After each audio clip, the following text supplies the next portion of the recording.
ایک دکان پر لسی کا آرڈر دینے کے بعد ہم سب دوست آرام سے بیٹھے ایک دوسرے کو چھیڑ رہے تھے اور ہنسی مذاق کر رہے تھے کہ ہمارے سامنے ایک 75-70 سال کی بزرگ خاتون آ کھڑی ہوئی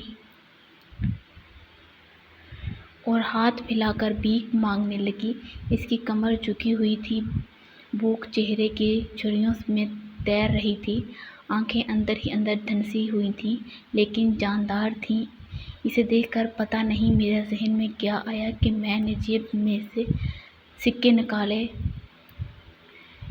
جو ہاتھ ڈالا تھا اسے واپس کھینچتے ہوئے پوچھا، دادی آپ لسی پئیں گی؟ اس بات سے دادی تو کم حیران ہوئی لیکن میرے دوست زیادہ، کیونکہ اگر میں انہیں پیسے دیتا تو میں صرف 5 یا 10 روپے دیتا، لیکن لسی 120 روپے کی تھی، اس لیے میری لسی پی کر غریب ہونے اور اس بوڑھی دادی کے دھوکے سے امیر ہونے کے امکانات بہت بڑھ گئے تھے۔ دادی نے ہچکچاتے اور ڈرتے ہوئے ہاں میں گردن ہلا دی اور 7-6 روپے جو انہوں نے ٹھیک مانگ کر اپنی جھولی میں جمع کیے تھے کانپتے ہاتھوں سے میری طرف بڑھائے۔ مجھے کچھ سمجھ نہیں آیا تو میں نے ان سے پوچھا یہ کس لیے؟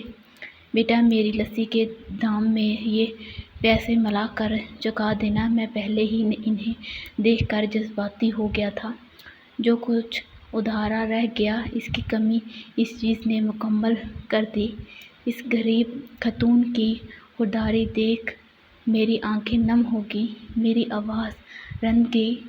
بھرے گلے سے میں نے دکاندار کو لسی کا گلاس لانے کو کہا، وہ اپنے پیسے دے کر پاس ہی زمین پر بیٹھ گئی۔ اب مجھے اپنی بے بسی کا احساس ہوا، کیونکہ وہاں موجود دکاندار میرے دوست اور بہت سے دوسرے گاہکوں کی وجہ سے میں انہیں کرسی پر بٹھانے کے لیے نہیں کہہ سکتا تھا۔ مجھے ڈر تھا کہ کہیں کوئی ٹوک نہ دے، ایسا نہ ہو کہ کسی غریب بیکارن عورت کو اپنے پاس بٹھانے پر لوگوں کو یا دکاندار کو اعتراض ہو۔ لیکن جس کرسی پر میں بیٹھا تھا وہ مجھے کاٹ رہی تھی۔ جیسے ہی کلروں میں بھری ہوئی لسی ہم سب دوستوں اور بوڑھی دادی کے ہاتھ میں آئی، میں اپنی کرسی سے اٹھ نیچے اس بوڑھی دادی کے پاس زمین پر بیٹھ گیا، اور یہ میرا اٹل فیصلہ تھا، کیونکہ میں ایسا کرنے کے لیے آزاد تھا، اس پر کوئی اعتراض نہیں کر سکتا تھا۔